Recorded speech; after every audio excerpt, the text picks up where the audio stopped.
Hello, everybody. How are you? I hope you're all doing great. My name is Conception 2. I'm actually back. This is my second run in the event, so I appreciate you all hanging out with me. I also have an excellent commentator if you want to introduce yourself. Hello, hi, I'm Ness underscore, and I should be verified on Twitter. Should be verified on Twitter, indeed. Hashtag verify Ness underscore specifically. This is going to be Pokemon Sword, but not the full game of Pokemon Sword. This is going to be Pokemon Sword, the Tower of Two Fists, which is the run that takes place during the first DLC of the game. You'll notice I'm not in the game. I'm actually in my Switch's settings right now. We start the timer and the day at a specific time in order to set up ideal fighting scenarios, which we'll go into a little bit when we get into the run. But I'm going to click OK here, go into the game, and we will get started on the timer here shortly. We will have plenty of time to talk at the beginning of the run. It starts with a 2.5-minute cutscene. So we will get started here in 1 second. All right. We're just going to name it. Let's do GSA. Why not? Go. All right. Timer's going to start in, hold on 1 second. Here we go. 3, 2, 1, go. Good luck. Thank you so much. All right, so like I mentioned, Pokemon Sword. This is the first DLC, which takes place on the Isle of Armor. So there's actually two different categories that you could run based on this DLC. The second, which is fairly new. So what I'm running is what we call Get Urshifu, which is considered "quote unquote" the good ending of the run. And that is when we get Kubfu, we raise it, and then we complete the tower and evolve him into Urshifu. The other option is the don't get Urshifu, or quote unquote bad ending, which would be that as soon as we get Kubfu, we release it, and then we complete the tower with whatever Pokemon we have.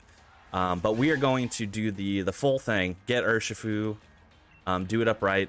It's a very fun run. It's a very fun run to do, especially considering that this gen of Pokemon is very long. So if you wanted to do like a full any percent kind of run, you know, going to be over 4 hours at that point. This is a nice fun run to do, so you can showcase what the game does, but in a more easier to digest format, in my opinion. I also use a different route than normal, I would say, but it's a very fun route. So a lot of people, when they do this run, they will primarily be they will start with Sobble, and then they will use Sobble all the way through until they get Kubfu rather, and then they will run the Kubfu after that. I'm going to do something slightly different, which is I'm going to still start with Sobble, but about halfway through that portion, I'm going to actually catch a Vulpix and evolve it to Ninetales.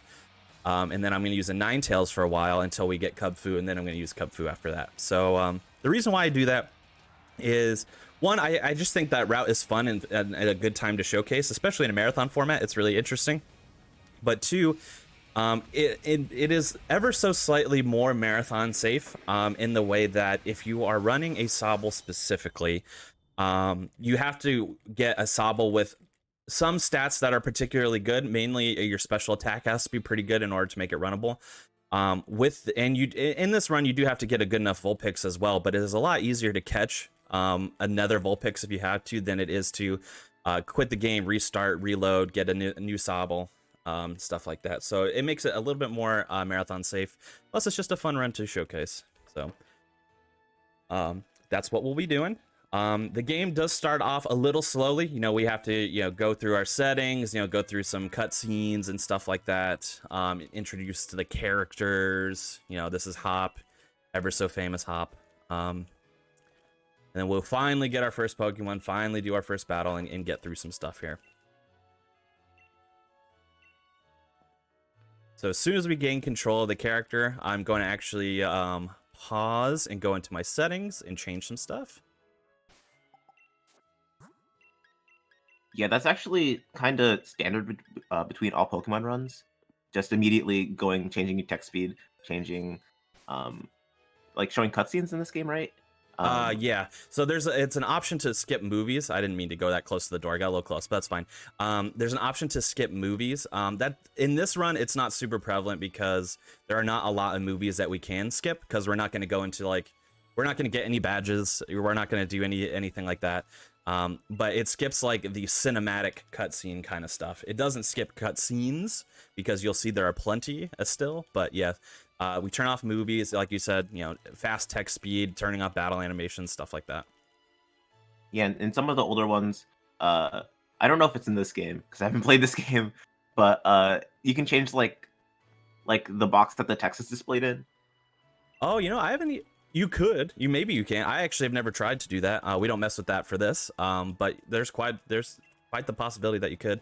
But yeah, we turn off battle effects, battle style as well. So similar. If you caught my Pokemon Red run yesterday after Brock, I turned off the battle. I changed the battle style to set, so it doesn't ask me to change Pokemon in between each fight.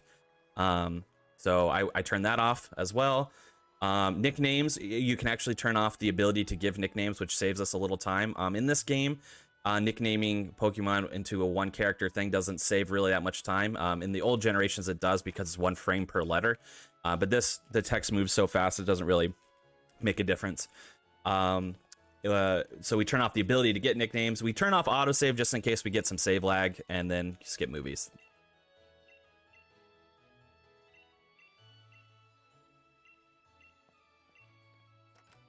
All right.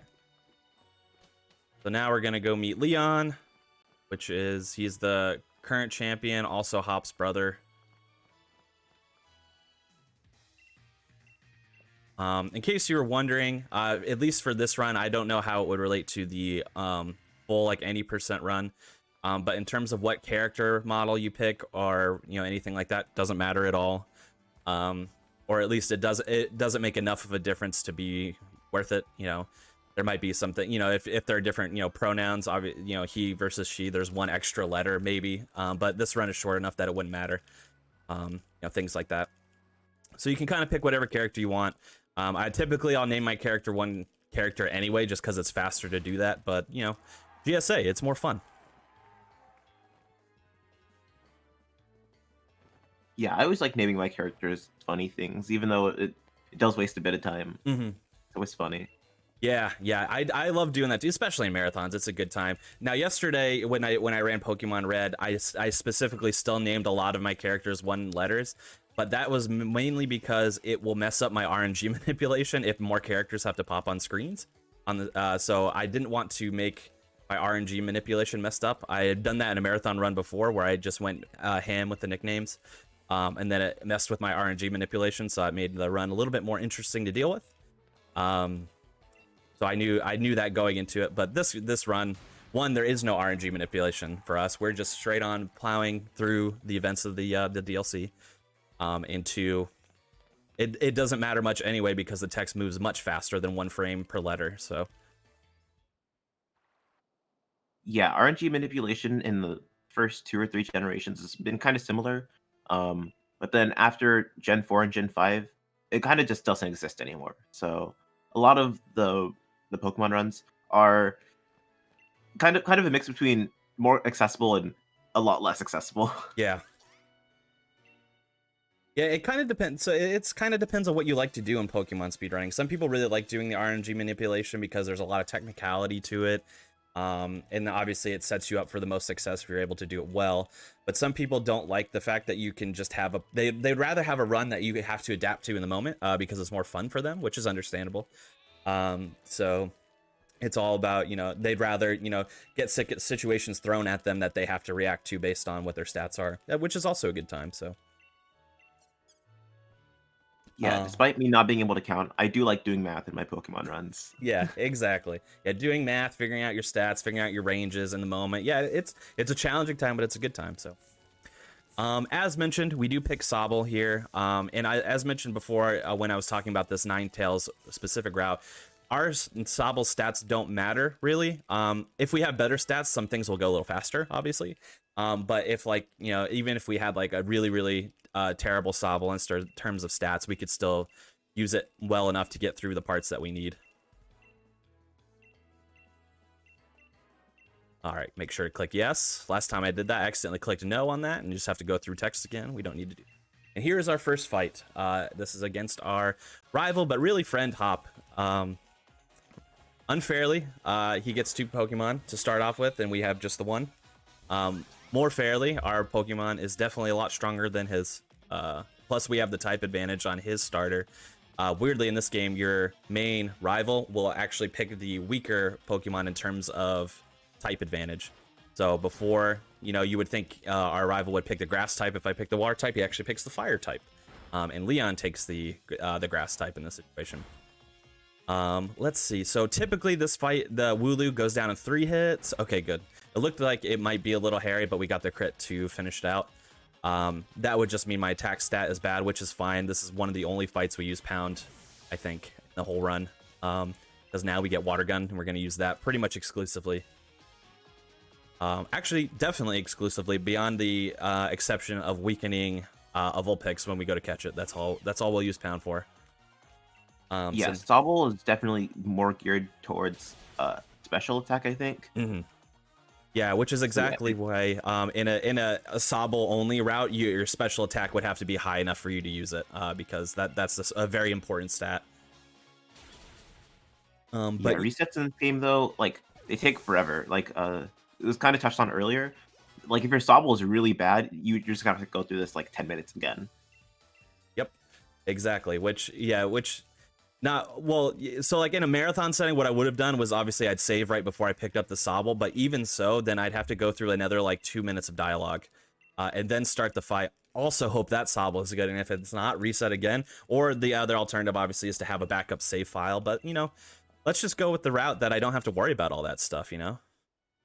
Seems more fun. Yeah, plus Vulpix is I'm not gonna throw any shade here, but in my opinion, kind of cooler.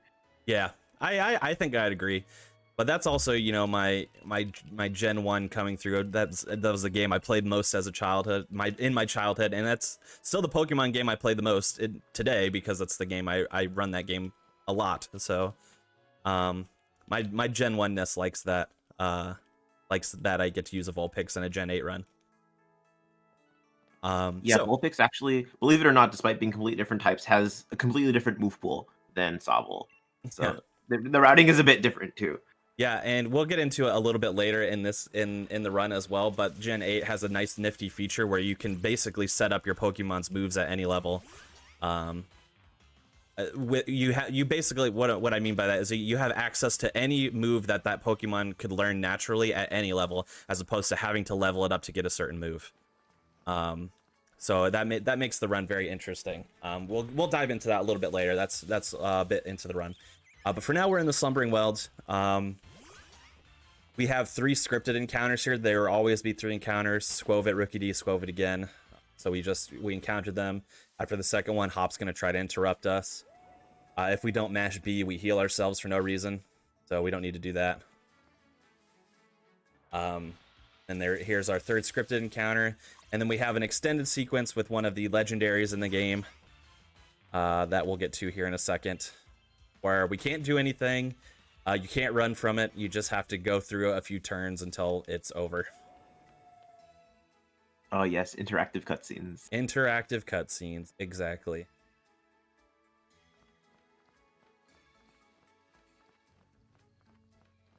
Here we go into the fog. And then, yeah, this is just an extended. Yeah, you can't. I wish you could just click run, even if this did take a while with all the cutscene stuff. But nope, it makes it so you have to try to attack it and fail. So there you go. Interactive cutscenes. It's also worth noting that I'm running on the digital version of this game. You can absolutely run on the physical version of this game if you were ever interested in running the any percent route or Tower 2 Fist, which is what I'm doing here. It will in an any percent run, it's going to cost you quite a few minutes in load times. In this run, it probably is like maybe a minute in load times, I would say. Just digital versions will run faster. That's just how it works. It's also worth noting as well that the second Pokemon DLC has come out recently, which is the Crown Tundra. It has not affected this run whatsoever, which is nice. The only thing that it has changed, it has added 2 extra text boxes that we have to clear. But that is it, and it's very quick, so it's probably added a second to the run. Maybe 2 seconds. Yeah, in terms of time loss in a Pokemon game, that is definitely not that bad. Yeah. Yeah, but it's very interesting. And I'm not, like I said, I haven't learned the any percent run or anything like that yet. But the Crown Tundra DLC has kind of turned the any percent run on its head a little bit because you can get access to really strong Pokemon really early. So it's kind of changed what what you would consider an any percent route to the point that I think they're just going to make two separate categories with DLC and without DLC if they haven't already.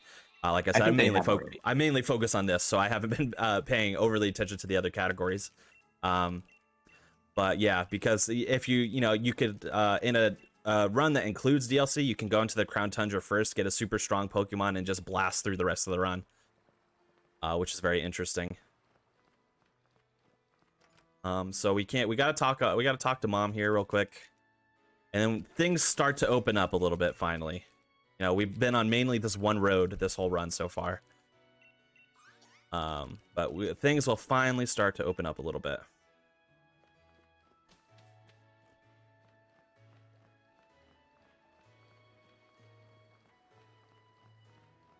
All right, so we're going to head down here, and then we're going to kind of go into our first, wild grass areas to where wild Pokemon will occur.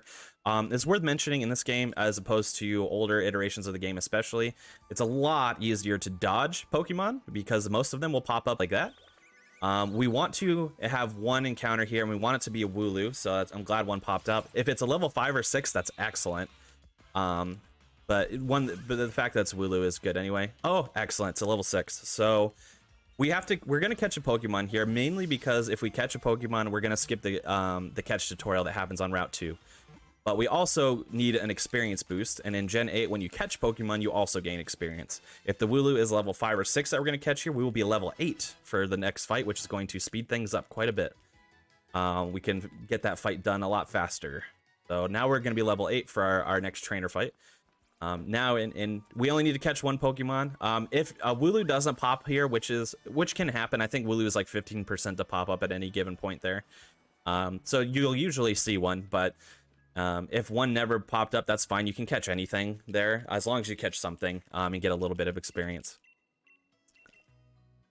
But now we make our way over to the lab here, where Leon's standing out front. We have another cutscene where we get our Pokédex and whatnot. Shoutouts to Yamper, popular fan favorite Pokemon. I'm a fan, personally. Who doesn't love a little corgi?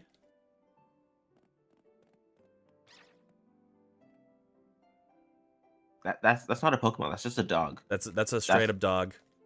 Yeah, that's just a dog. Yeah. I don't know what to say. That's a dog, but hey, you throw it in battle, it'll shock some people, so that's fun. Was that a pun? No, but I could see why you would think that. I really didn't make it. Really didn't mean to make it into a pun. I meant generally, it knows thunder abilities, is what I meant. Okay. It has the ability to do damage, but I can understand the pun.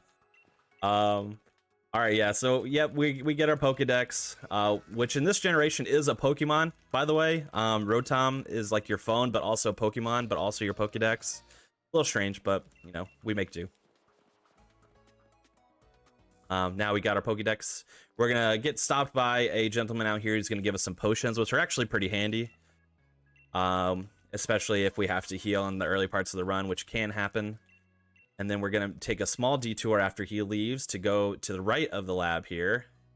This little swirl. We're gonna grab this rare candy, which we will probably need later, but not for a long time because we would be using it on our Cubfu later on. I know this happened a little bit ago, but when you're exiting like that building earlier, did the dog say yamp yamp? Yamp yamp. That's right. Yamp yamp. I don't know what I haven't like watched the anime or anything like that to see if there's a yamper in the story yet, but I don't know what. So I don't know what it sounds like, but I always like to picture yamp yamp. Yamp yamp.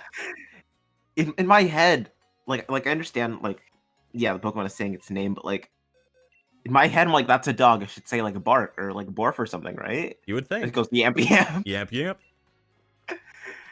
What the heck? So we go into our Pokemon Center for the first and only time. Oops. Ah, jeez. My menuing is poor here. There we go. We deposit the Wooloo we caught because we don't need it for anything. We just needed it for the experience. And then we actually talked to that gentleman there to get 3 Pekka berries. And if you're not familiar, Pekka berries, when equipped, will heal you of poison. Well, you don't have to equip them. You can use them as an item as well. But if you have it equipped to your Pokemon and you get poisoned, it will automatically heal itself of poison. So that will come in handy later on. Here we are at Route 2, and Leon is going to pop up here, and he would give us a catch tutorial had we not already caught a Pokemon, so he's just going to give us some Pokeballs and say, go for it, kid. That's such like an older brother thing to do. Mm-hmm. Like, good job, champ. Just, keep it up. Yeah. And just like not interact with you ever again. Exactly. And then we're on Route 2 here. We don't need any wild Pokemon here, so I am actively trying to walk around them. But there are going to be 2 unavoidable trainers that we have to fight on here. This is going to be the first one.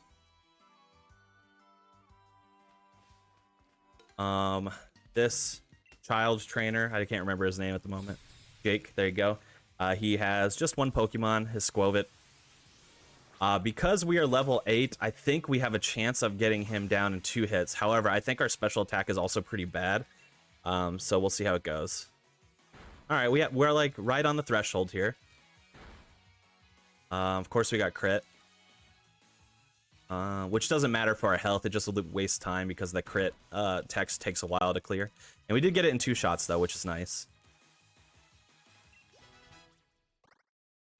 The next trainer that we have to fight is going to have 2 Pokemon. Okay, there we go. Had to dodge some squirrels there. The first one is a Blipbug, which will always use a move called Struggle Bug unless you happen to crit it in 1 shot.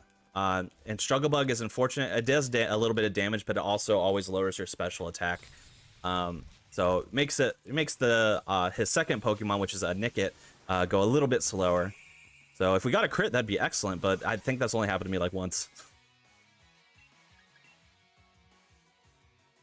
Okay, let's go. Just happened again. Let's go. Excuse my language, right? But Pog champ? Yeah, Pog.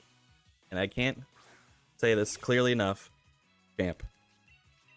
All right. Can we get one of those in the chat? At least one just in the one. chat right Just now. one. Just one. That's it. So we should be able to get this Nickit down in 3 water guns unless we get another crit. Yeah, 3, it looks like. Unfortunate, we got quick attack on the last attack. It would save us a little bit of time if he didn't quick attack because we'd be faster and thus we'd get our attack off first. So it would have saved a turn, but still a pretty good Route 2 in general, so can't complain. No extra encounters. Got that crit. We went into a level 8. Yeah. Insane. Yeah, so pretty good. Pretty good. So we have yet another. This is the professor of the region, Magnolia. Little extended cutscene here where we talk for a little bit, and then we're going to fight Hop again for the second and last time in this run. And then that fight is also very straightforward. The really good thing about this Route 2 is there are a lot of free heals baked into the run. So I was weakened by those 2 trainers, but in this cutscene, my Pokemon are healed. So I'm going to go into the Hop fight completely healed.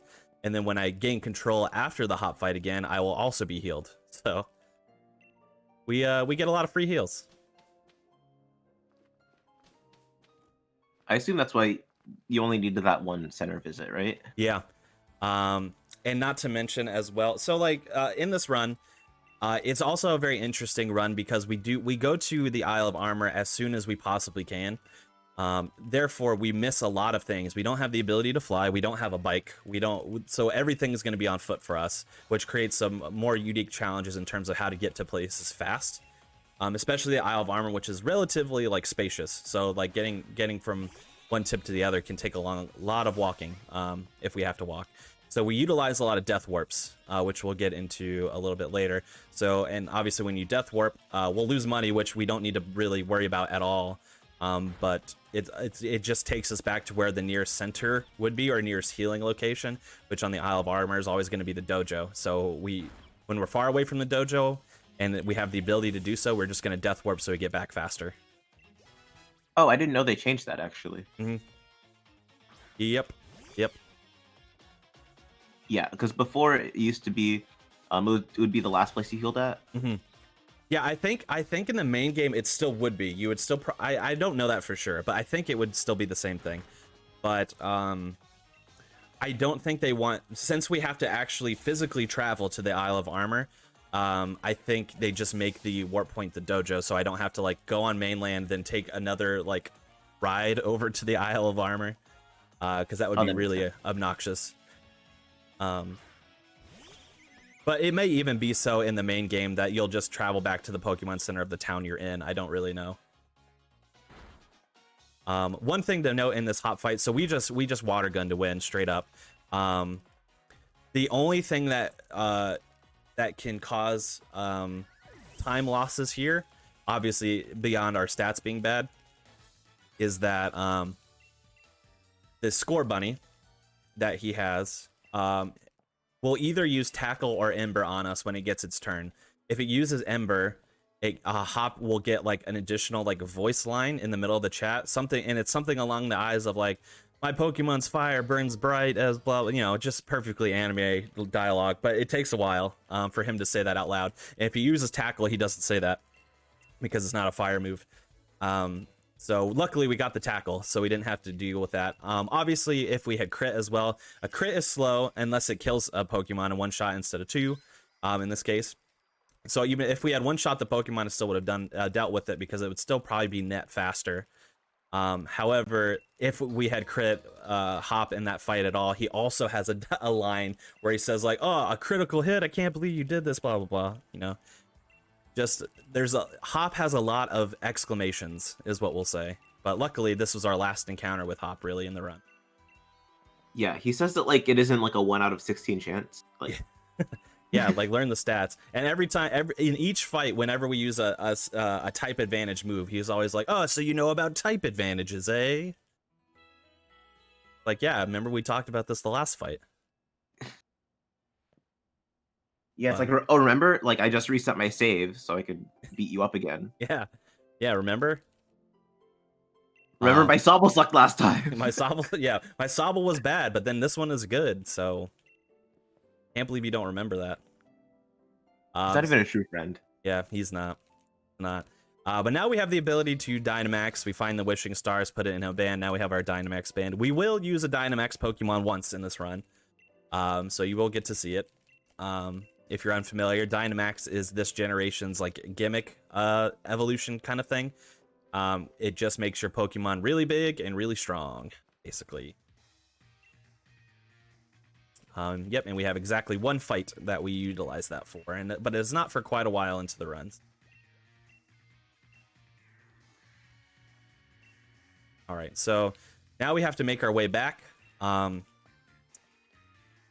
Route 2, we have to walk all the way back and get to the train station so that we can progress the story. We're going to carefully... Oh my gosh, that Squovit. All right, there we go. Really just didn't want... One, we don't want to walk in front of that trainer because then we'll have to battle an extra trainer that I avoided earlier. But two, would rather not hit a wild Pokemon either, so... Had to be... I have a question, actually. Yeah, go for it. How is the experience route in this run?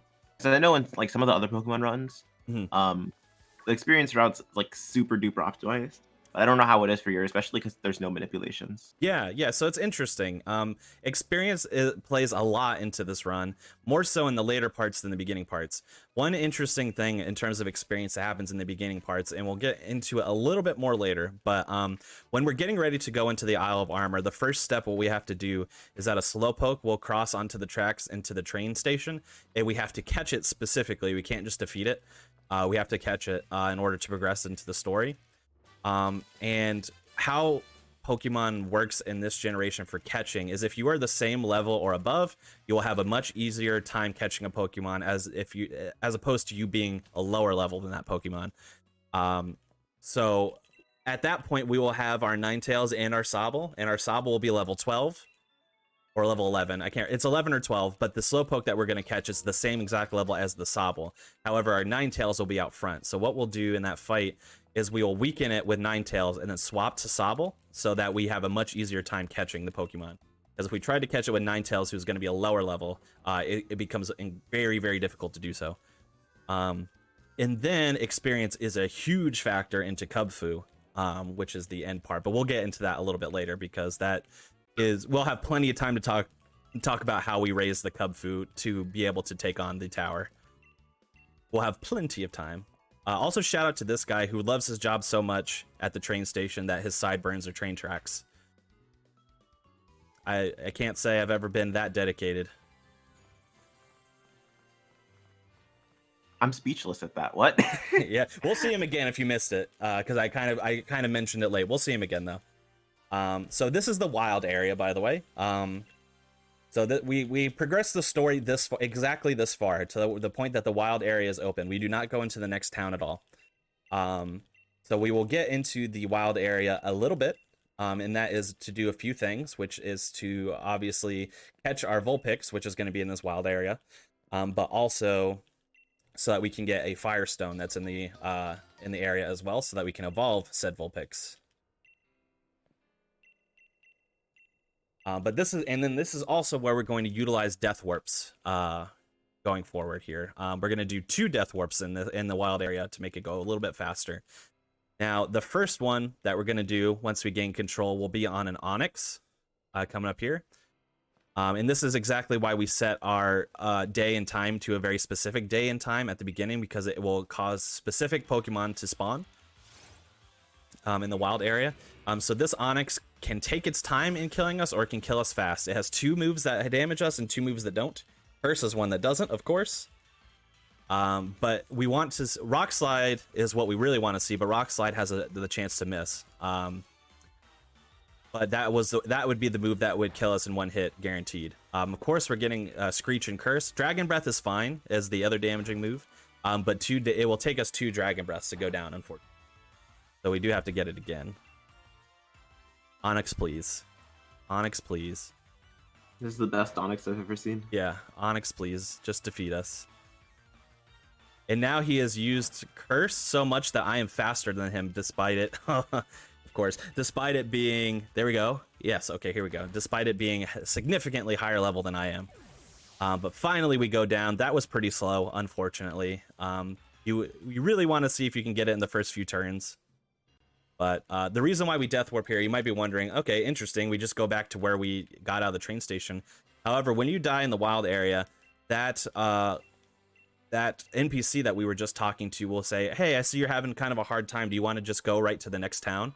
And then we say yes, so that we get all the way over across the wild area instead of having to walk it. And then we're going to come all the way over here and cross this bridge right in front of me in order to get an item, which is the Firestone. So we're going to grab that. And then we're going to do a Death Warp again, but this Death Warp is much more of a sure thing than Onix. Onix is the one that really can make or break it. Shoutouts to Snorlax, just wandering. And the Sigilif that's about to pop up in front of me. Hey. You can tell I've played... Yep. Tell I've played this game before. Alright, here's our Firestone. And then Skorupi is the Pokemon I'd like to. Rhyhorn will work, and I'm just going to do Rhyhorn because it's closer. Skorupi is a really good one to get because it has a lot of damaging moves. Rhyhorn is fine. It just has a few other options where it might not hit us right away, but hopefully it does. Also, we are usually faster than Rhyhorns because they're pretty slow. There we go. So that's the other thing. At least we got it in 1 turn with the Rhyhorn. The Rhyhorn could also use like Scary Face and stuff, which just slows it up. So now we Death Warp again, and we go back to the same NPC. That's all the way at the beginning. This time we don't take the Motostoke, or Motostoke. I don't know how to pronounce that exactly. Warp. We stay back here, and now we're going to go into this grass in front of us, where a multitude of Vulpix will spawn. And we are going to catch one. I'm going to wait just a little bit and get closer to the edge of the grass to catch one, though. This one's fine. Take this one. We want it to be level 8 or above, and we do need it to have some specific stats. So we'll see what we get here. If it's level 7, we have to run. So unfortunately, that's level 7. That's no good. Too low of a level. Luckily, there's one right next to that one.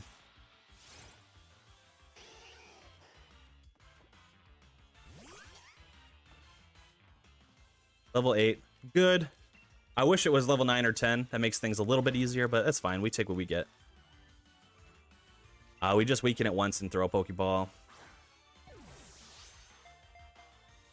So we need to make sure it has good enough special attack and speed, basically.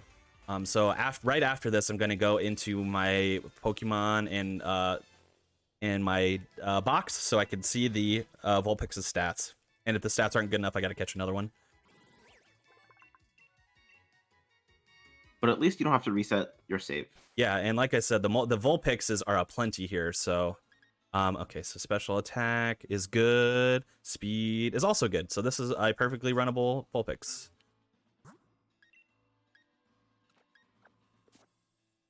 And then we are going to use not the rare candy, the Firestone. And evolve it right away.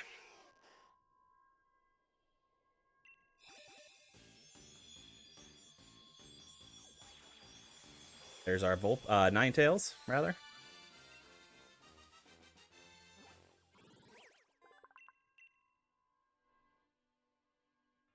Right, and we're going to keep Sobble in our party for now because it does need a little bit more experience, and we are going to fight one wild Pokemon in here to get Ninetales up just a little bit higher, which is a Ninjask that's going to pop up in front of us here.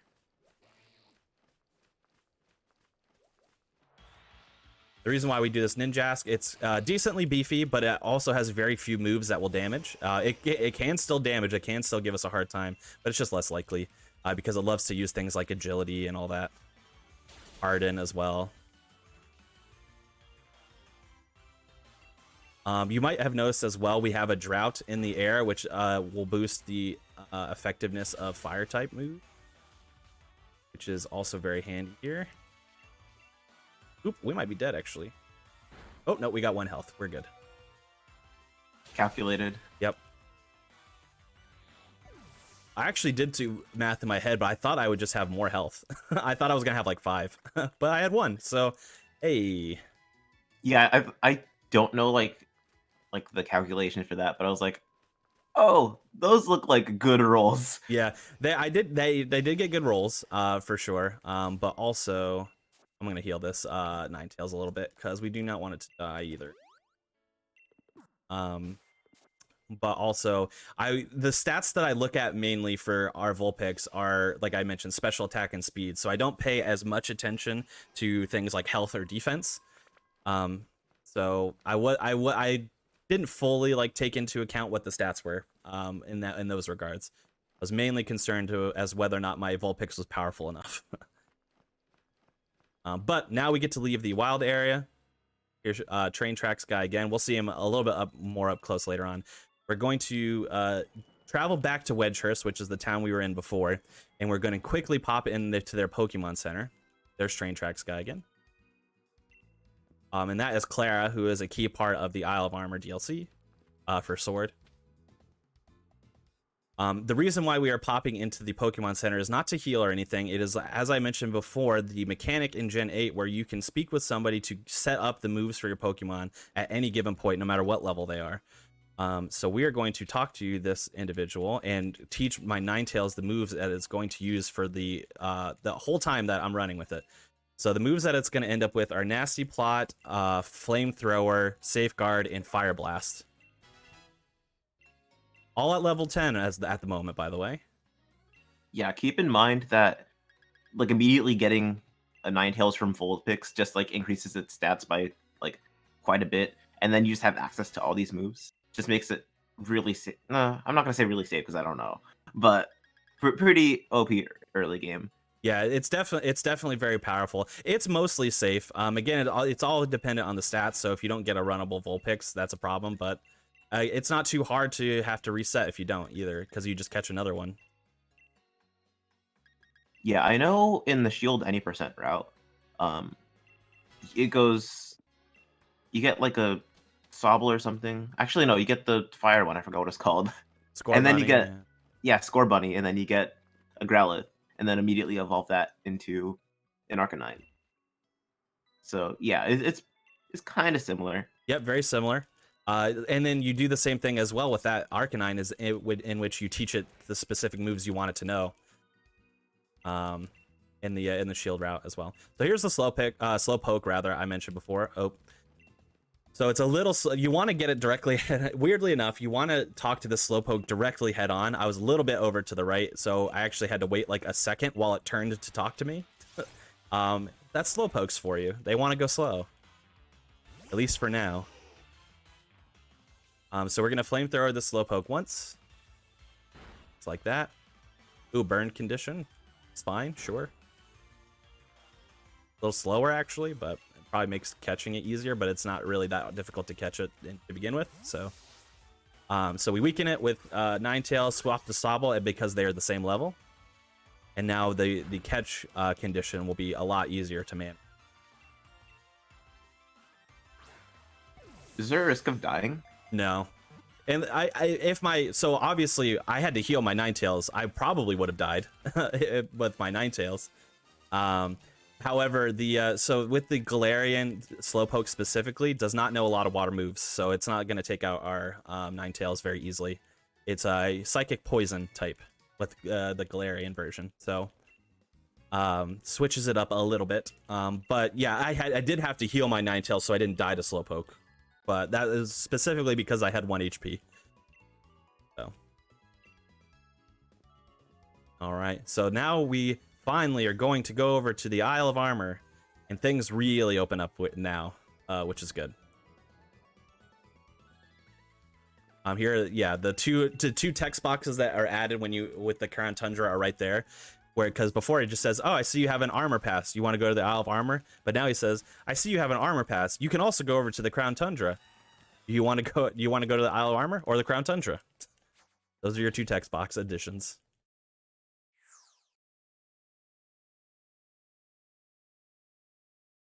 Yeah, the new DLC came out. The run's dead. Run's dead. Run's absolutely dead. 2 text boxes, unrunnable. All right, so we are now at the Isle of Armor. This Professor's Aid is going to update our Pokedex, and then we're going to menu briefly here.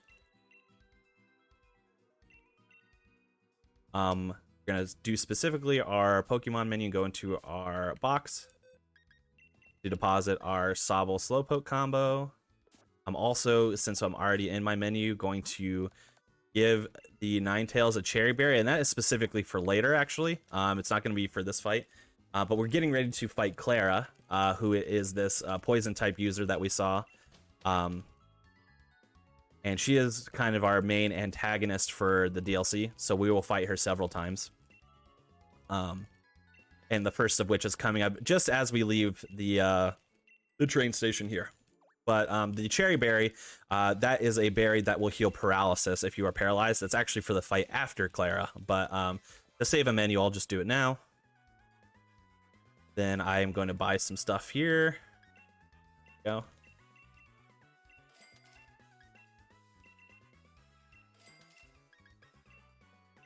All right, awesome. So I bought some potions, some antidotes, and some awakenings.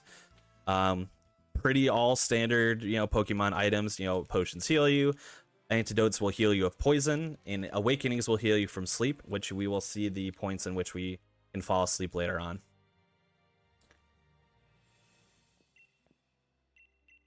But here we are with our first Klara fight coming up here. So Klara has 2 Pokemon, which are Venipede and the Slowpoke. And now we get to use our Ninetales with its move set that we have selected. So we're going to use Nasty Plot first. Nasty Plot is a move that sharply raises my special attack. So it's a nice handy move to have. It's probably the move we use the most, oddly enough, in the run. And then we are going to, of course, we got crit, but it doesn't really matter. And then she always says this line too, because she will always use a damaging type move first. So we can't really avoid it. And then we'll flamethrower it. Obviously, it'll go down pretty quick because it is a bug. Well. And then we have Slowpoke on the second one, which usually will go down in 1 hit, occasionally can take 2. So we'll see. But usually it's it's gonna look crit forehead. Yeah. Oop. Almost picked the wrong move though. Don't even need the crit. Nice. All right, so there's that fight.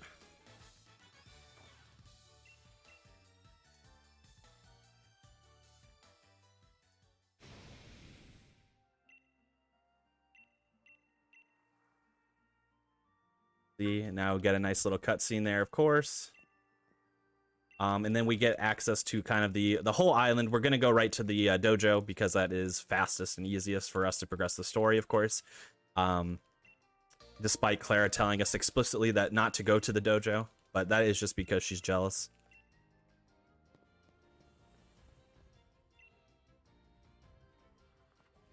It's very weird hearing, not hearing. I guess it's very weird reading her say like you're very punctual for like a idiot kid, you know. But like after running Gen 4, it feels oddly comforting because I have so much PTSD from Barry being like, bro, you're so late. Like I have running shoes, you don't. You're so late. I'm gonna fine you $1 gajillion.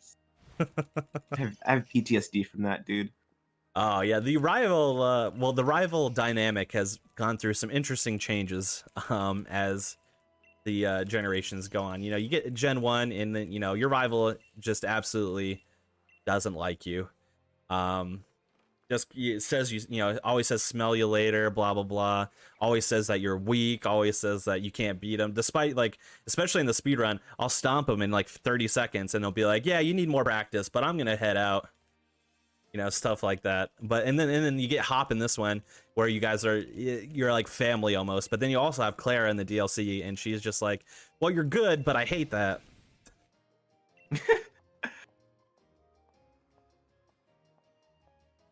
So yeah, this is the dojo. Klara, by the way, is very interesting. I actually like Klara quite a bit. You can tell I haven't played the Shield version of this DLC. I've only played Sword, but Klara has aspirations to be a gym leader. I believe it is the same case for the rival that occurs in the Shield version because it is a different character. But I think it's kind of the same general idea. They're training at the dojo because they are aspirational gym leaders, and we're getting in their way. I feel like if you just cause problems on purpose in general, like everything just good comes from it. Yeah, It's always a good thing. exactly. Who doesn't love, you know, an antagonist, right? Anyways, we're in the we're into the dojo.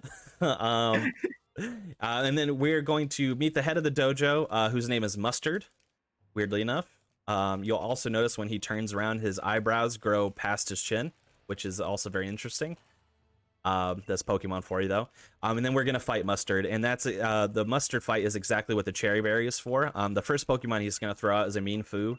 The Mean Foo will use a move. I forget what it's called. It's a punching kind of move that can cause paralysis. It doesn't always. It's not guaranteed. But it can cause paralysis. So we equip the Cherry Berry in case we get paralyzed. That way our paralysis is healed immediately without having to waste a turn. The Mean Foo will also almost always, like 98% of the time, will use the move Fake Out for its first move, which will cause me to flinch. There is the very small chance that it doesn't do that, which will actually save us like 7 seconds if it doesn't, but it almost always does. Which will basically, if you know, Fake Out will make me flinch and make me miss my first turn, basically. We did get a free heal between Klara and Mustard, by the way, so we are full health. Forgot to mention that. So, yep, there you go. Fake Out. We're going to flinch. Pretty normal. Oh, of course, we got crit, too. We love that. So we're going to Nasty Plot again this time. Force Palm. That's the move I was thinking of. Oops. I didn't mean to try to run. Fat fingered that a little bit. So we actually go for Fire Blast here with the pray that it hits, because Fire Blast is not a 100% accurate move, but we did get the hit. Unfortunately, we also got a crit, and Mustard does have a dialogue line when you crit him as well. Unfortunately, the game is just full of little stuff like that. So we actually just lost like 2 seconds because we crit in a weird way. Because that Two text boxes and that? What the heck? Yeah, exactly. So we get the crit text box, which clears very slowly as it is. It's not like any other text box. You have to let it sit for a second. And then Mustard gets to talk. Also, it would have died if I had not crit anyway, so it was useless. But there's your mustard fight. It's over. I never noticed that his hair was just his eyebrows, and I don't think I can ever look at my computer screen ever again. Yeah, we will fight. The spoiler alert a little bit for the end of the run, but we're gonna fight Mustard later, and he's gonna have a different look. And it's even easier to see there what's kind of going on. He's got a hat right now, so you kind of think like, oh, maybe the hair is just tucked under the hat, and it looks like it could connect to his eyebrows. But yeah, we'll double down on that in the future. Don't worry. So this part of the run is called slow pokes, and I say slow pokes in quotes, and you'll see why here in a second. So what happens story-wise? We join this dojo, and basically we have to complete 3 challenges in the dojo. Excuse me. 3 challenges in the dojo in order to gain a special item, which is called the armor of the island, quote unquote, and you'll see what that is by the end.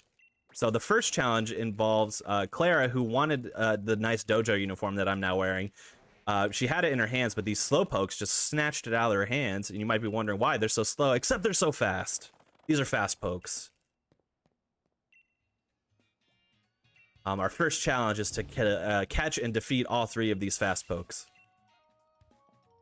They're not actually called fast pokes, by the way. I call them that. They're still slow pokes who run fast. So yeah, fast pokes. Fast pokes. Fast pokes. We're gonna keep the dojo uniform on because it's faster instead of changing. And then I'm actually going to we did not get a free heal after Mustard there, unfortunately, so we are actually going to use one of our potions because our health, we did get crit, so our health is relatively low. The slow pokes are not too much, they're not a threat in terms of killing us really, because they're not overly dangerous fights, but they can be annoying fights, and they're actually exclusively the reason why we buy awakenings in the run, because they have a move called yawn. Yawn is a move that will put you to sleep, but not until the 2 turns after it uses yawn. So it'll use yawn, we'll get drowsy, we'll get a turn, the next turn we'll fall asleep. And that is just, if we get it on the first turn, it's especially annoying, because how we deal with these slow pokes is we catch them, in terms of actually catching up to them with our feet, not in terms of throwing a Pokeball to try and catch them. Then we defeat them by using Nasty Plot and then Flamethrower. But if it uses Yawn on the first turn, we don't get the Flamethrower off right away because we'll fall asleep before it goes. So it's especially annoying on the first turn.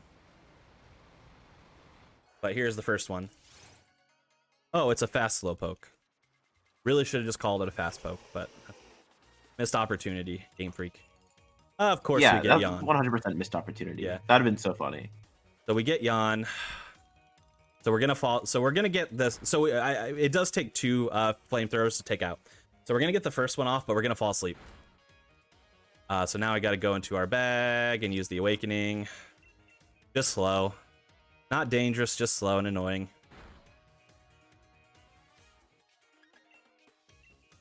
Oh, even double annoying. So it uses disable, and in this gen, disable will work on the last move that you used.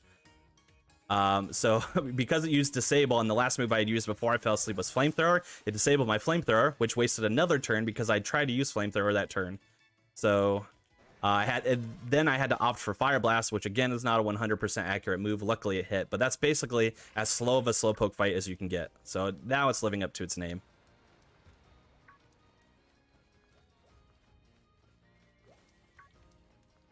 All right, so here's slowpoke number 2. The rinse and repeat. We do the same thing with all 3 slowpokes here. Nasty Plot. All right, acid on turn 1 is fine. If we get confusion on turn 2, which we did, I might have to heal before. Yeah, I'm gonna heal before killing.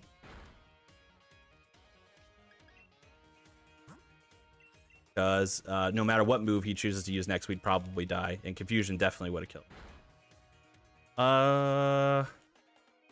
I'm not gonna risk it. I think if I got confusion again, I think I still could have died there, so I'm not gonna risk it. And of course, now he disabled flamethrower with all that extra turn. Now we pray for the fire blast hit again. Boom, we got it. Okay, that's good. Yeah. What moveset would you have if you had a Sobble? We would be utilizing Water Pulse a lot. So now this is mainly conjecture slash what I've read of notes because I've never run it with Sobble ever. Actually, I've only done this Ninetales route, but Water Pulse would be one that you use. There's also a mud based attack that you use a lot. I can't exactly remember the name of it, but it's like Buddy something. I think those are the main moves that you would use. Muddy something. Because I wasn't sure what it learned, so that would be very good for this. Yeah. So like these slowpoke fights were brutal, unfortunately. Got like the most brutal of slowpoke fights.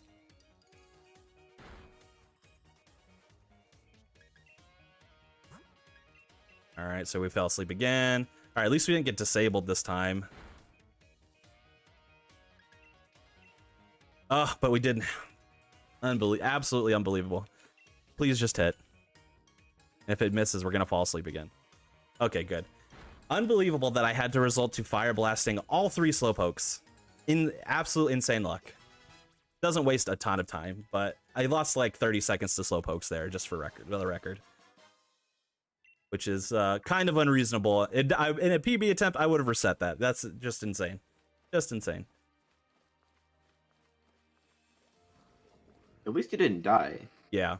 Like I said, those fights aren't dangerous because they're not. You can pretty much, with the ranges that you have, figure out how much damage the next attack would do. So I would just heal out of anything dangerous. So I'm not at risk of losing the run or anything like that. But like, there are a lot faster ways those fights can go. And I didn't get a fast one on any of the slowpokes, which is unfortunate. But here we are. But the next segment is very straightforward. In terms, the fight that we occur in the second challenge is very simple, so not a lot that can happen there.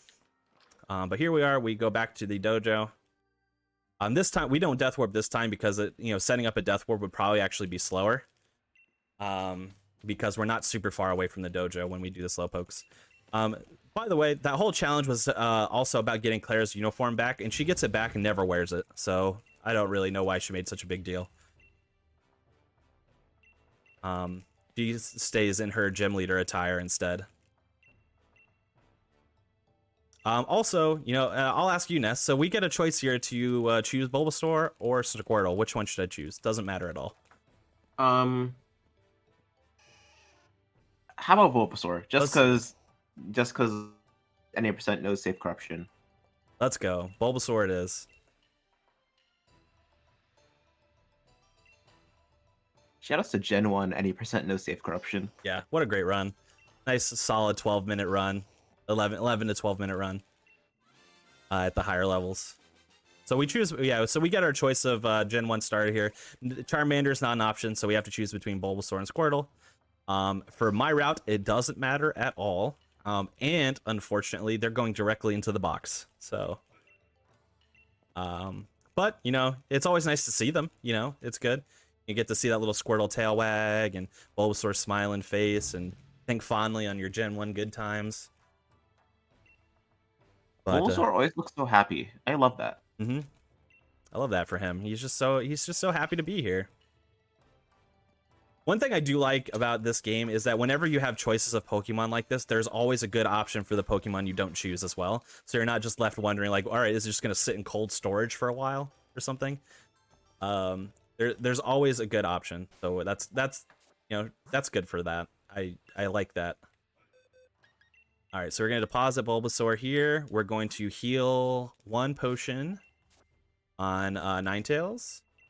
And then we're going to equip another berry. We're going to equip the P.E.K.K.A. berry here. Oops. Hit no by accident. Go. And we deposited Bulbasaur, of course. So now we get to head out to the second challenge, which revolves around collecting max mushrooms to create a max soup. Max mushrooms are actually a pretty key item in the run. We're not going to utilize our mushrooms for the soup, but we will utilize max mushrooms for the run in 2 different key fights. So, but all we have to do basically is go find them, and they're always in the same spot every time. So it's not like I have to worry about RNG as to where the mushrooms are going to pop up or anything. But we are luckily also Mustard walks us like halfway to where the mushrooms are going to be, which are in this cave. So we, it saves us a little time instead of walking there ourselves. But we'll take a couple tiny detours here to grab a couple of healing items that will be useful for later on in the run, potentially. So we're gonna walk through this forest. First item we're gonna grab. So we're gonna after we pass through this patch of grass right in front of me here, we're gonna veer off to the left, and there's gonna be a hyper potion next to this tree. Grab that.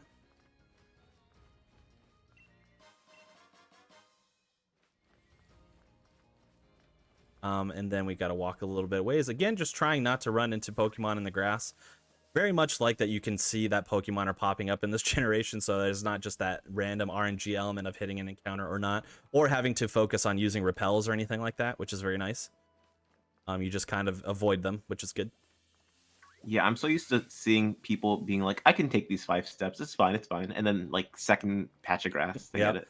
Famous last words before they hit an encounter, yep. I was thinking ahead a little bit. And then, so we're going to cross over through this patch of grass here as well. There's another healing item here, Moo Milk. I don't know if it's meant to be like, I don't play a lot of like Zelda games, but isn't that a Zelda item? Isn't Moo Milk in Zelda? I don't know. Or I don't know. Is it called something different? I don't know. I thought it was like a Zelda item, but anyway, it's a healing item that's useful for us potentially. We're going to grab that as well. Then we're going to enter the warm-up tunnel here. The mushrooms, as you can see, are kind of straight ahead. We're going to click to select the mushrooms, but Klara is going to interrupt us. And this fight is really nice and straightforward. We actually want to end this fight with relatively low health because we're going to do a death warp afterwards to get back to the dojo really fast. Otherwise, walking back from here to the dojo, I think takes like 3 minutes. It takes a while. Between 2 and 3 minutes at least. So we're actually going to set it up a little bit because we're stronger than most of our teams, so that we take some more damage than we would like to in a normal situation. So 3 Pokemon now Klara has. First move, we're going to use the Safeguard, which means that we won't, our status effects won't change. So like it's this Slowpoke's going to mainly spam Confusion. But it makes it so that I won't be confused, if that makes sense. And now we're in pretty low health, so now we use Nasty Plot a few times to raise our special attack. We're just going to take out its team with Flamethrower now.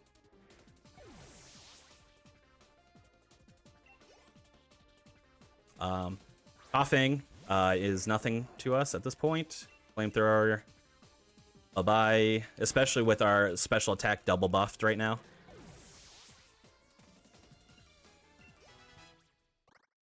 We no longer have Safeguard, but that's fine. The last Pokemon she uses is a Whirlipede, which is a bug type. So even if we weren't super buffed, we'd probably still be able to take it out regularly anyway. Because fire over bug. There we are. Easy.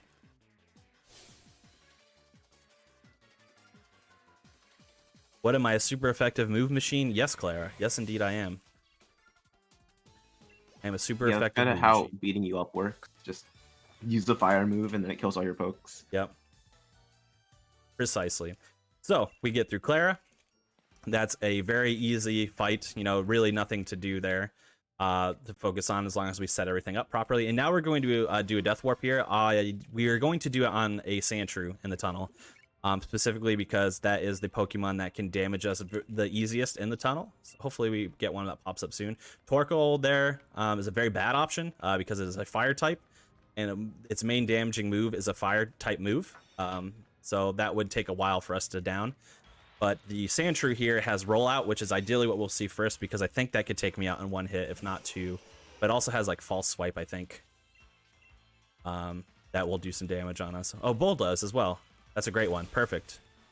I forgot entirely about Bulldoze. It's been so long since I've seen it.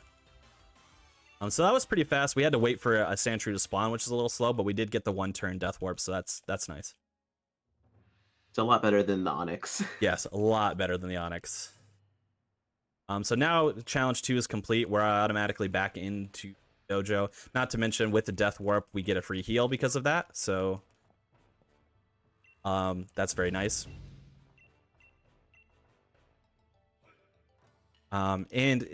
I should mention as well, the rest of the dojo is also participating in these challenges, so they're trying to do so as well. The first challenge, I'm the only one who did anything with all 3 slowpokes. Some people like caught up to a slowpoke apparently, so they got to stick around, but some people even failed from challenge 1. Challenge 2, nobody else got a mushroom besides myself and Klara. And Klara is upset because we already started making the stew, but she got back a little late. Or the soup rather, not the stew. We're going to use her max mushrooms for the soup, which is great, so that means we get to keep ours. Which, like I said, they're very useful items. I feel like mushroom stew also works, especially because of, like, you know, Minecraft. Yes, yeah. Called stew in Minecraft. We count that. We count stew and soup here as well. It all works. It all works. There's also a nice funny line there that I kind of just glossed over, so max mushrooms are also meant for Pokemon to ingest so that they can gain Dynamax properties. So whenever we eat the soup, the game says like you start to feel the Dynamax energy welling up inside you with a question mark, and then Mustard just says, "No, you don't. It's not how it works. You're a human. You're not a Pokemon. You can't Dynamax as a human." So little good writing. Me. Yes. We like that. We like that. Writing is decently funny in this DLC. So challenge 3 is simple enough. It's just a head-to-head match. So me and Klara are gonna go at it. Klara 3. Isn't this like the 5th time? Yeah, yeah. Klara. So this is the Klara 3. This fight is somewhat dangerous. Actually, decently dangerous. The last time I ran this in a marathon, I had to reset this this fight like 4 times, which cost me a lot of time. The fight has a lot of setup in the first Pokemon, and then the last Pokemon is an RNG coin flip-ish. It's favorable, but it's still RNG. So I'm actually going to save right before the fight, just to be safe. If I lost the fight and I didn't save, it wouldn't cost me a ton of time because I'm just going to spawn back in the dojo, and then I just come back out here and do this again. But there is like some cutscene stuff that I can skip if I just save, if I die anyway. So also, are healing items like a concern in this fight? So like if you use them and you don't save? Yes, that's one thing, especially our poison healing items, because so Klara is gonna try to cheat a little bit here. She's gonna start the fight. You saw it when at the start of the cutscene she was out in the field by herself. And I don't know if this is actually canon, but I think she was planting toxic spikes ahead of time, because when we start the fight, there's going to be toxic spikes on the field, which will automatically poison us from the beginning. However, I equipped a Pekka Berry, so I'll heal from the poison immediately. But I only have a few poison healing items, so I couldn't continuously do this over and over again.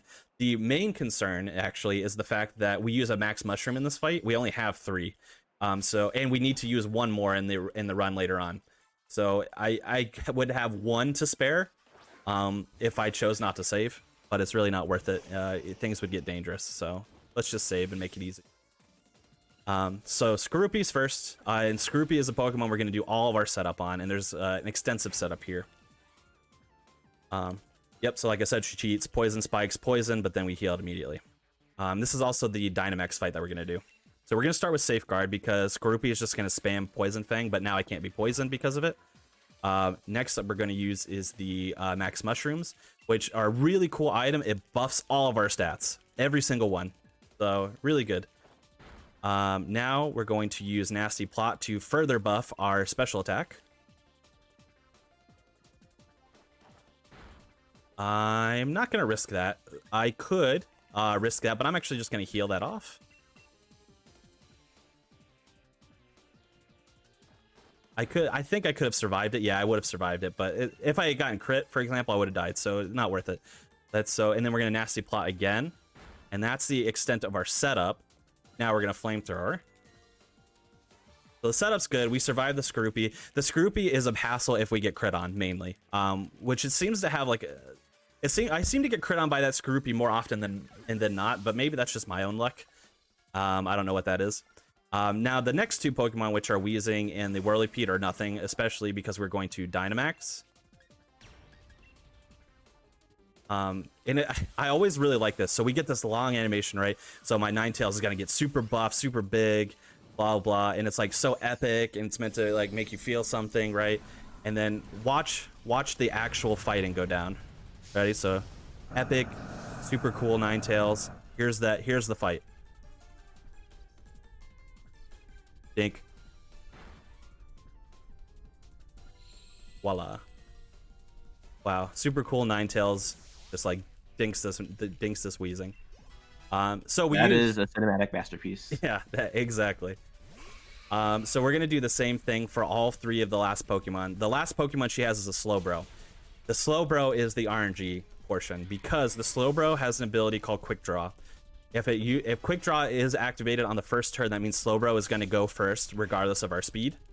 And if she is going to also Dynamax her Slowbro. So if the Slowbro gets to go first because of Quick Draw, which it didn't, thankfully, if it got to go first, it would use Max Geyser, which would not kill me. It would be fine.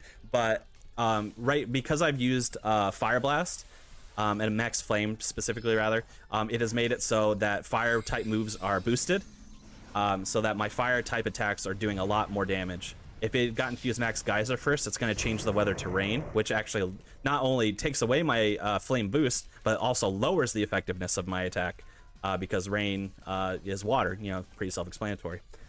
Then what we would have to do is I would still get an attack off and I would survive. It's not that I would die there, but I would de-Dynamax because you only have 3 turns as a Dynamax Pokemon. And then I would have to hope that Fire Blast hits and kills, which is very dangerous. Luckily, Quick Draw didn't even happen, so it's fine. We're good. We just get right through that. Is Quick Draw just like a Quick Club as an ability instead? Yes. Exactly. Okay. But it doesn't happen every time. I don't remember exactly if Quick Claw works every time, like you always get to go first. I don't remember. It's like half the time, I think. Half the time. Yeah, it's similar to that then. Yeah. It's sometimes it will go first and sometimes it won't. But as long as we get to go first, we will one-shot the Slowbro even in Dynamax form. So because in Dynamax, your Dynamax moves always hit, which is good. They are 100% accurate, so it removes the restriction that my Fire Blast isn't 100% accurate. But also, I get my boosts and all of that. I'm still Dynamaxed and all that, so it goes down quick. As long as it doesn't get Quick Draw. So that is the heaviest RNG point in terms of danger to the run. So I'm very glad to get past that. Now we have another very big RNG point here, but it's not a run killer. It's just how fast or slow this segment is going to go. We'll see. We're going to do something interesting here. So I'm going to walk in front. I'm actually going to go to my Switch home screen here. Go into my settings and change the date again. This time we're going to make it October 15th. All right, and then we're going to save, because what's going to happen here is now we've completed all 3 of our challenges, right? So now we get our reward, which is the armor of the island, which is our Kubfu. Now, because I'm going to take a safer route, pretty much any Kubfu I get will be runnable, but one stat it has to have is decent enough speed. So I need to see, my Kubfu has to have at least 20 speed. If it's lower than 20, then I can't run it. No matter how much, if I tried to run it, I'd have to level it up like double more as opposed to what I would level it up normally, because it needs to outspeed the last Kubfu that we fight. So we anything lower than 20 speed is not really runnable, so I would have to reset. Luckily, getting lower than 20 speed is very, very rare. So we won't have to really worry about it, I don't think. But the higher the speed, the better chances we have at moving on this next segment fast. So, do any of the other stats matter? So they do when you're doing PB attempts of this run. You look at pretty much all of the stats of the Kubfu, really, and you have to kind of react to what you get or reset if it's really bad. But the way I'm going to do it, which is really, really safe, it doesn't really matter. Speed is fine. That's good. Oh, whoops. Well, I'll just swap them while I'm here, but I got to deposit my Ninetales now. Ninetales, you did good. Thank you so much for your service. We are Kubfu only from this point forward. I assume like what you're just gonna get extra levels if your stats are really bad. Yes. So Okay. what you would do in a PB attempt is you would look at your stats and you would react as to how much you need to train your Cub Fu up here based on your stats. What I'm going to do is I'm basically going to train it up as if it had the worst possible stats anyway, just to make it the last fights even safer, because it doesn't add that much extra time to do so. What the strategy is here, and you might be wondering, now I'm just kind of wandering, right? I set the day to October 15th in my Switch specifically because around this time you got this vague fog going on. This will cause Blissies to spawn here. Now Blissies are very big experience point sacks. It's easy for Cub Fu to defeat a Blissey early on, and they will give you so much experience in comparison to anything else that you can fight. So right now we are just wandering until Blissies pop up, and then we are going to defeat any Blissey that we see until we get quite a few levels up, and then we will go to take on the tower. Well, there's actually one step in between. So we're going to train up our Cub Fu first with these Blissies that would pop. Then we actually have to increase our Cub Fu's friendliness level, but that's pretty easy. All we have to do is wander to like 3 specific points on the map and talk to an NPC so that we like gaze out into the distance and bond. And then our friendship level will be high enough, but that's all pretty standard stuff. No RNG elements there, besides wild Pokemon potentially. Okay, but do you gaze out into the distance and see a whale? How about there? Look at that. Look straight ahead. There it is. Let's go. That whale lord. That is a big Pokemon. I would go out and like fight it and catch it if I could, but I don't have a bike, therefore I can't swim, and I know that makes no sense, but that's how it works. Don't have a bike, therefore I can't cross water. Which actually is it's an interesting point for the run, because there are 2 towers that occur for this run, which are the Tower of Darkness and the Tower of Water. The Tower of Water is surrounded by water, naturally, therefore I can't even get to it, so I have to use the Tower of Darkness. But even so, the Tower of Darkness is a lot faster. Ooh, 2 Blissies. There we go. The Tower of Darkness is faster anyway because we're a fighting type, so it works out. Good. So you actually want the first Blissey. Ideally, it's fine if it wasn't, but ideally your first Blissey that you fight will be a low level. If it's a high level, you'll just have a harder time defeating it, because it has a move called Life Dew, which will let it replenish its health, but 2, its defense is higher, so you'll just have to take a longer time to defeat it. But look at this, 10 to 14, 1 Blissey. That's all we need. Just easy jump, and that's a low level Blissey. So let's see how this one does. Also nice, 2269. Yep, let's go. Absolutely nice. Now it doesn't matter at all what Blissies we get. Now we want as high level as we can get. So the range for Blissies in this area is level 10 to level 15. So as many 14s and 15s as we can get is good. So luckily this one's a 14. There we go. And I'm going to be hovering around I'm going to stop at the level 20 to 21-ish mark, basically, is what I'm looking at right now. So in 2 Blissies, we've gone from level 10 to level 17. So you can see it can go pretty fast as long as they pop quickly. It just kind of depends on how fast they want to spawn. It's not a super great spawn rate, unfortunately. So sometimes, you know, like before those 2 popped, we had to wait quite a bit before they would come on board. But we finally got a couple, and we got 2 back-to-back, which is really nice. Now we're hopeful that we can get another one to pop. You can also get somewhat unlucky, and, you know, like a Blissey will see you coming and will try to run away. And if it gets to like a barrier, like a rock or something, it'll just disappear, which is unfortunate. The last time I did this in a marathon run, 2 Blissies did that to me. They ran away and I couldn't catch them fast enough.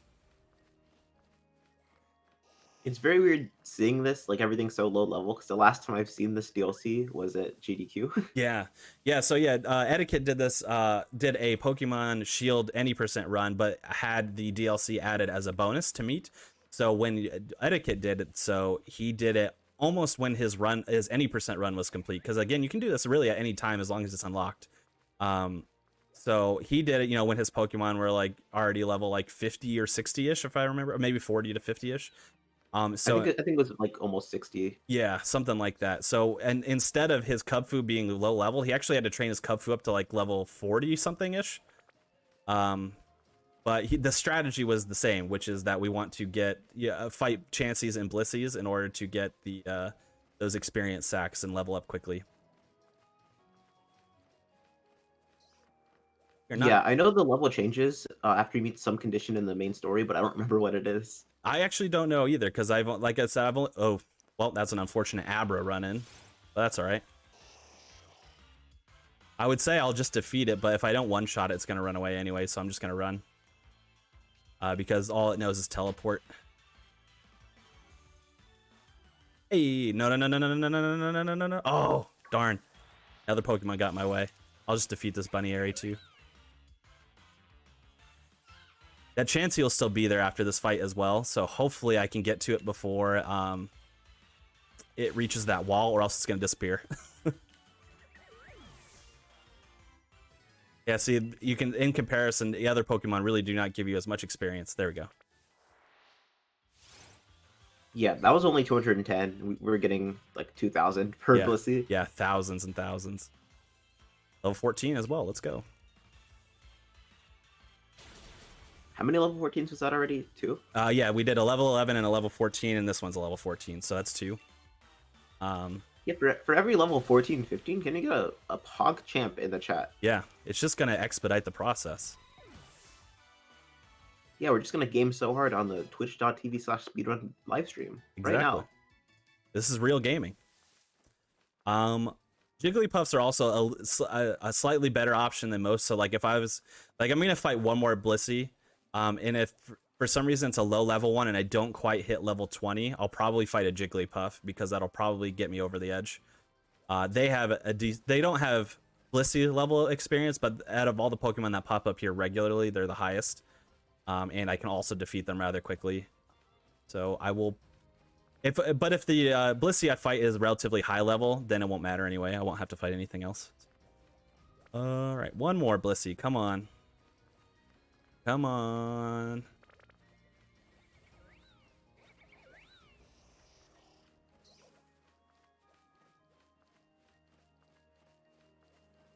Yeah, you can see we get a lot of like psychic type Pokemon popping up here, which I think is kind of cool because you know I switched my calendar to October, so it's kind of going into like spooky times, which is fun. But then we also get Blisseys and Jigglypuffs, so I don't really know what to make of it. And Bunny Aries. So spooky, but also cute is I guess what they're going for. Same thing, honestly. Yeah. Get you a Pokemon game that can do both. Come on, just one more Blissey. Let's go. For the people. For the people.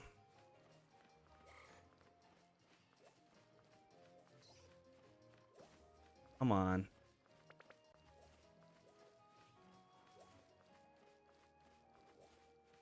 If I don't get one soon, I'll just do a few Jigglypuffs. I think that'd be fun. There's also a chance too, so like after I get this level up, there's one. Oh, can I get that one in time? Okay, good. There's also a chance I could just run into Chanseys in the wild on my first path, my path going forward from here as well. So I also consider doing that if we're just hoping we run into a Chansey to get experience. All right, let's see if that's enough. Okay, yeah, so let's hit it. We'll do a Jigglypuff real quick. Unless we see another Blissey just like right in front of us, but.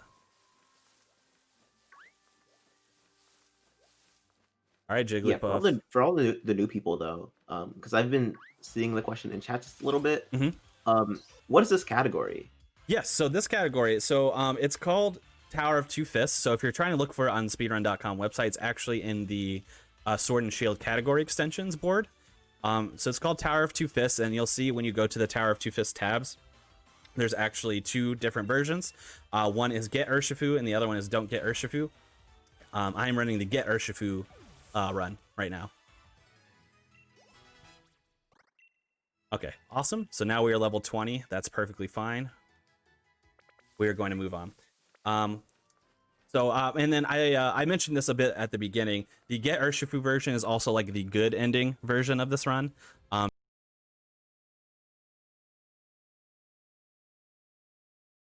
Because we take the run as it is intended, meaning that we get a Cubfu, we train it up, we bond with the Cubfu, all of this. So That's the good version, but the bad version is faster. But what you have to do is you literally you get your Kubfu and you literally release it. Then you go talk to Mustard. You tell him that you released Kubfu, and he's just like, oh, okay. I guess you can do the tower with whatever Pokemon you want. Kind of weird, but fine. All right.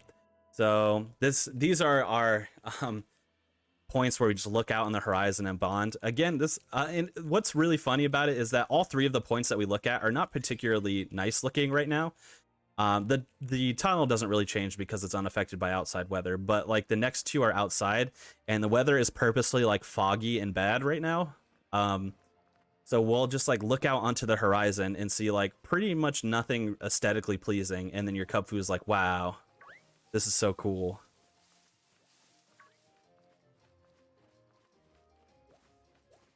So that's 1 of 3 points. We're gonna do 3 of those.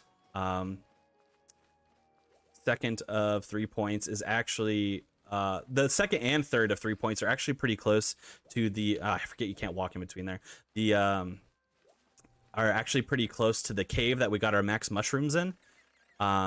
So we're gonna head that direction. So we're going back through the forest of focus here, without having to veer off and get some healing items like we did before, and hopefully not encountering any wild Pokemon. You might have seen earlier, so I was walking straight, and there's actually a Bouffalant that popped up, which is a big bull type Pokemon, similar to Tauros, but different.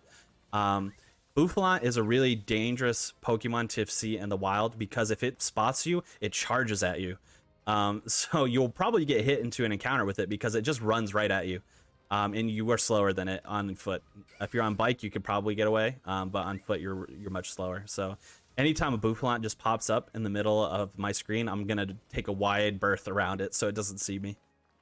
Tauros, luckily, which pops up right here, does not have that same mechanic, thankfully.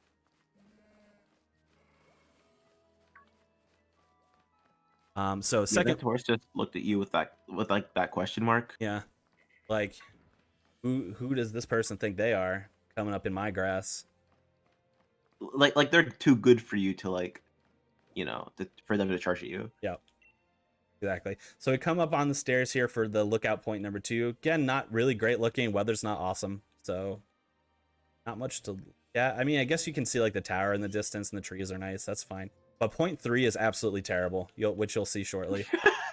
It's really just not good looking at all. Like, I don't know how I could have bonded with a Pokemon while looking at it. There's a Chansey over there, by the way. Like I said, they can just spawn. I could have defeated that. Chanseys are very similar to Blissey's in terms of in terms of the experience points they give you as well. The Chanseys are also a good option. I believe even in the GDQ run that Etiquette did, because he was doing shield and also didn't mess with his clock in the same way that I do here, I think he fought Chanseys instead of Blissey's in the grass, if I remember correctly. But it still works out the same way. They are still big experience point sacks, so I could have chanced that as well. That one was a pun. I don't like that one. It's okay. They're not for everybody, but hopefully someone out there liked it. All right, here we go. So we're crossing through the tunnel here, and then this is our third point here. Now check out this scenic view. Ready? Beautiful. So beautiful. Can we get a not PogChamp in the chat for both of you and that joke, please? Just several not PogChamps all chat. So beautiful. It is not always this sandy, so I guess you could, like if you're, part of it is the time that I changed my clock to, I'm sure. But like also, even in a normal stance, when there's not like a sandstorm going on, I can't imagine that view is particularly great. But whatever, as long as Kubfu's happy, I'm happy. I don't think Kubfu looks happy about that. You know what? Let's put it this way. As long as I can continue my run, I'm happy. Let's put it that way. We grabbed 2 items in this desert as well, and now we're going to do Death Warp. The first item we grab is a Rocky Helmet. When we equipped it to our Kubfu, whenever we're attacked by a physical attack, the person will also take damage as well. So that'll be useful for the tower fights coming up. The second thing we grabbed was a TR for Reversal. And Reversal is a fighting type move that does more damage based on how low your health is. So we're going to do some exploits with that in the fights later on, which we'll get into a little bit. So we death warp here on Rhyperior, so it can get right back up to the tower. Dojo, rather, not the tower. I wish it was the tower. That would save us a lot of time, but...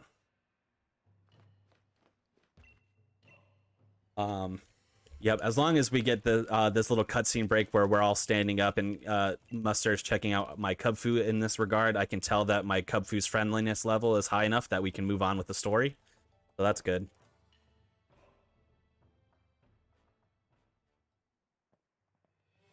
And then the last thing we have to do is actually just go into the tower.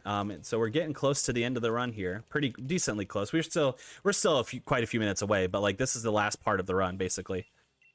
And the tower is not too insane in terms of RNG, but we will do some save points just in case things do get a little bit wonky.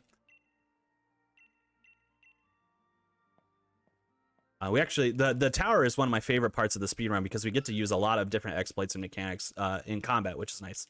But first, we're going to go into our bag. We're going to do a few things. One, we're going to teach reversal. And we're going to teach that over focus energy.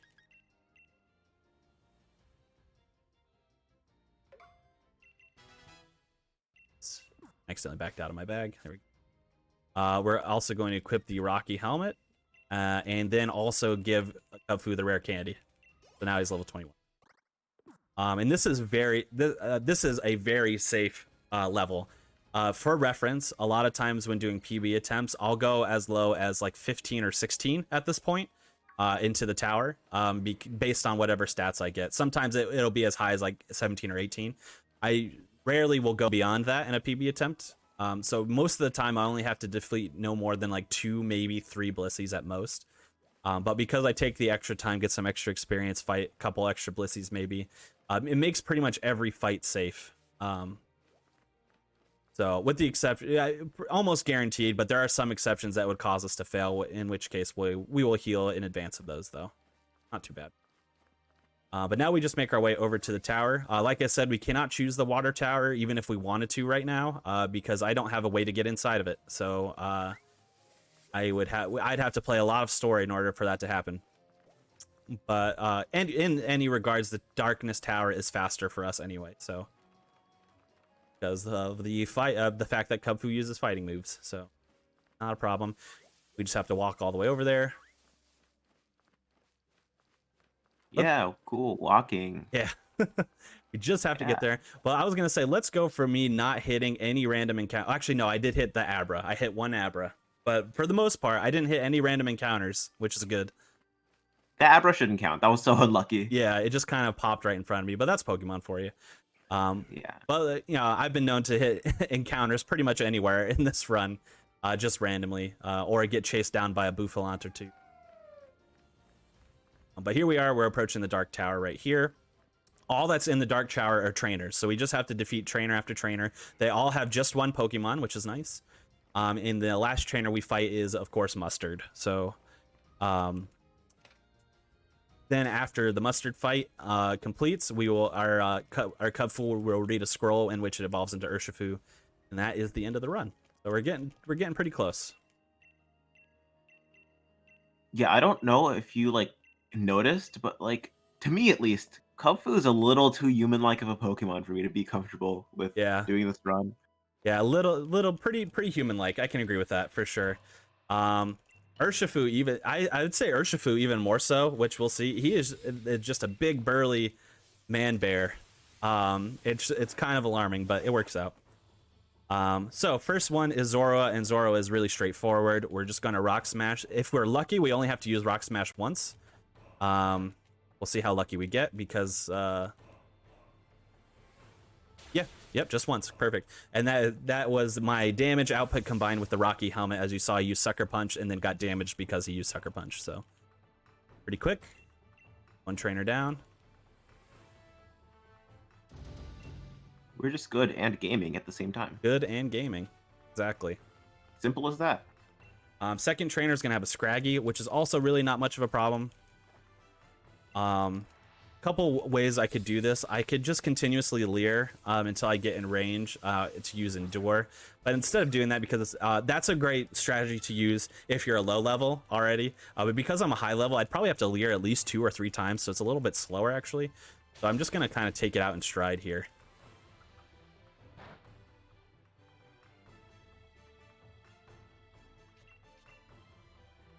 Just use it some basic rock smashes. The option I mentioned is to get into endure range. So as I mentioned before, we taught a move called reversal. And what reversal does is, like I mentioned, does extra damage based on how low your health is. So the lower your health, the more damage it does. We also have a move on Kubfu right now called Endure. So what happens with Endure is if you take enough damage that would normally kill you, but you had used Endure the move before, you will survive with 1 HP. So a lot of times we will combine Endure with Reversal, survive until we have 1 HP, which optimizes how much damage Reversal does, and then we kind of just go from there. I think I can Rock Smash here. I think I'll survive this. Yeah. So we used a Rock Smash there. We're going to use an Endure here, so you gotta get to see it in action. NK is gonna use Slash. Now I have 1 HP. I could probably Rock Smash to defeat it anyway, but I might as well just use the Reversal because it does a lot of power. Voila.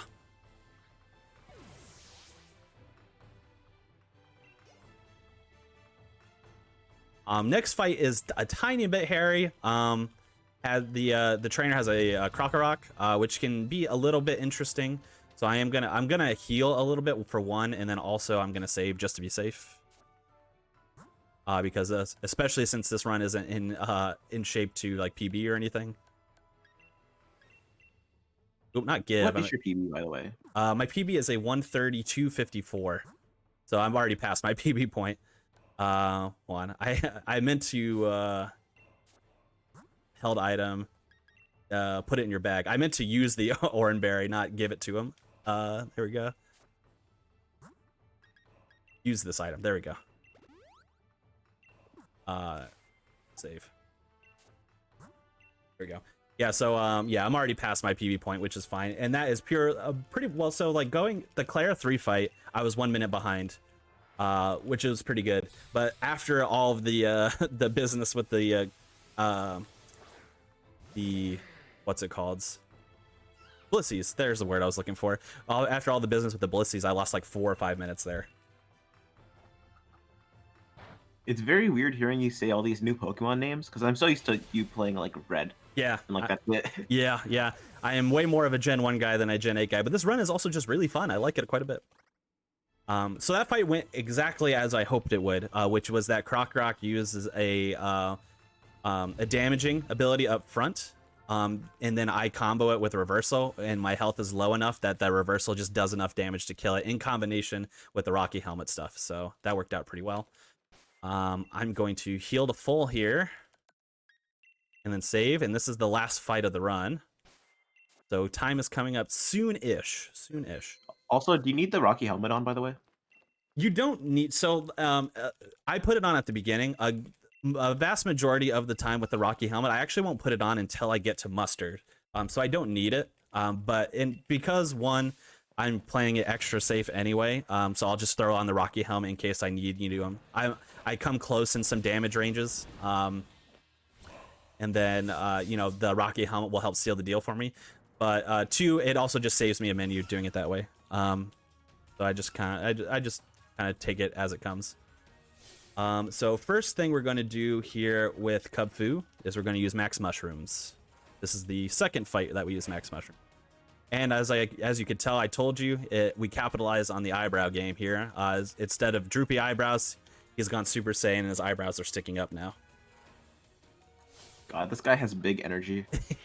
Yep. All right, so Aerial Ace is fine. Cool, so this Kubfu is very powerful that he has, obviously, which is why we heal to full. I use Max Mushrooms to get my stats up. That's bad luck. I don't know if I can use Endure again, so I'm gonna just try Reversal here. Yeah, I think I'm just dead actually, which is fine, which is why I saved. Yeah, that was pretty bad luck. That's why this fight can go a little hairy.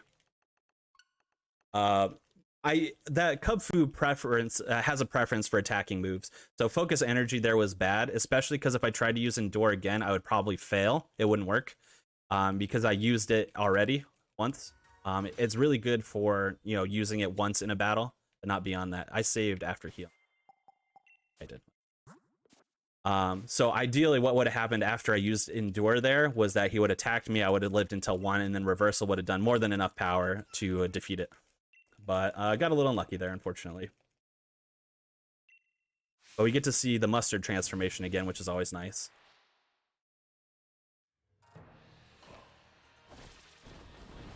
Voila, Super Saiyan Mustard. Still has massive energy. Still huge energy.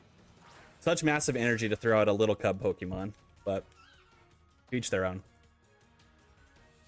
Yeah, I don't understand. He like goes completely Super Saiyan and he like sends out this like baby child. Yeah. Yeah, you think you can handle me? Try handling this, little baby. All right, max mushrooms Barely again. level 30. Yeah. All right, so also another hairy thing that can happen here is if I get crit, because I think if I get crit, I just die in one shot. So luckily that didn't happen. Let's try this door nonsense again. Cool. This is as scripted now. And we are faster than the Cub Fu, which is great. So that means we get Reversal off first. Didn't kill it, though. Let me see how this works. So, does it still die? No. Okay. Just wanted to check to see if it still died from the... Because it used a move to see if it still died from the Rocky Helmet. But it did not. Oh, you don't have that on. The Rocky Helmet I should have on. I put it on early on when I taught it. I put it on before I went into the tower. Yeah, but then you messed up the berries. Oh, you're right. That's correct. That's true. I messed up the berries. So let's fix that, shall we? I forgot about that. That's why you were asking that earlier. That's fine. We're still gonna finish Underestimate. I could die another time and still finish Underestimate, I think. Yeah, we basically got to the end, so like. Yeah. Even if I didn't, it's fine. All that happens is after this fight, there's a cutscene and then the run's over. So. All right. Big energy. Here we go. For the third time. Yes. Big energy. All right. Let's try it all again. Same deal.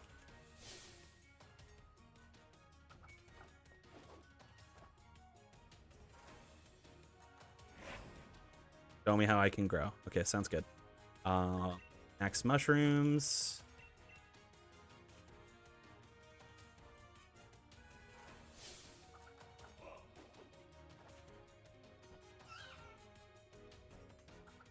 I wonder what max mushrooms taste like. I can't imagine they would taste super well, but you never know. Yeah, maybe Pokemon are into like berry shrooms, right? Yeah. So Endure. Reversal. Hey, there we go. Now it works. There we go.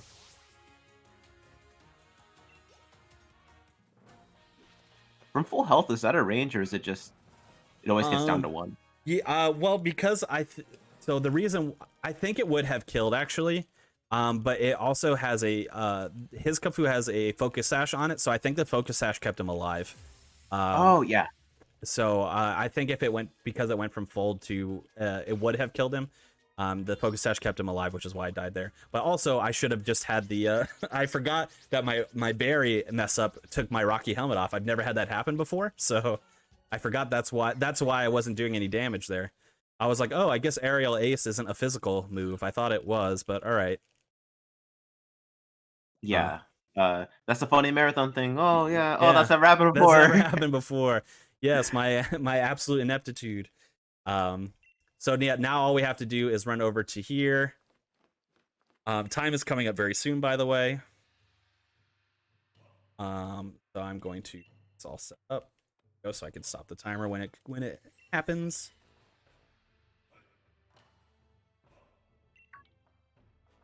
So Kubfu is going to evolve here to Urshifu, the dark version.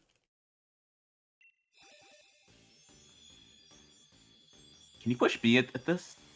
I have never tried because I'm terrified to, but maybe. Maybe you can. Urshifu will learn a move here as well, but we're going to not learn it because it's faster to do so. And then once we get our fade to black after the cutscene here, the run is over.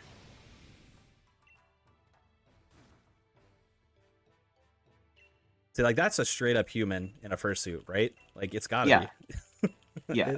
It's kind of alarming, but it's fine. I'm pretty sure I've seen that fursuit on like Twitter or something. Like, ugh. If that you is just haven't- that is just a person. Yeah, exactly. All right, here we go. And time. GG. Exactly 1 minute underestimate. So there we go. That is the Pokemon Sword Tower of Two Fists run. So thank you guys for watching. I really appreciate it. Just a couple shout outs real quick. Shout outs to just the GSA, staff and everybody for having me on. This is the second run I've gotten to do for the marathon. I still have one more even, so I get to be a part of this for several days, which is really great. And shout out to everyone who's donating to help get the money towards a good cause.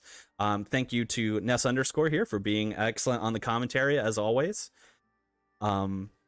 In addition to that, I wanted to shout out a couple of the organizations I work with, which are Venatio Esports as well as POQ Esports, which I'm wearing their jersey now. Thank you guys for working with me and stuff. And yeah, if you like Pokemon, you like speedrunning, just come on by our speedrun.com pages of whichever Pokemon game you like, and feel free to hop in the Discord for your respective game. And we have resources. We're willing to help. You have questions, we're there for you. I think that covers everything. If you have any shout outs, Ness? The only shout out I can think of that you didn't mention is getting Ness _ verified on Twitter. Yeah, we want to get Ness _ verified on Twitter. Hashtag verify, hashtag partner push, all that. Yeah. So we'll get that movement going. But yeah, thank you folks for having us. I really appreciate it.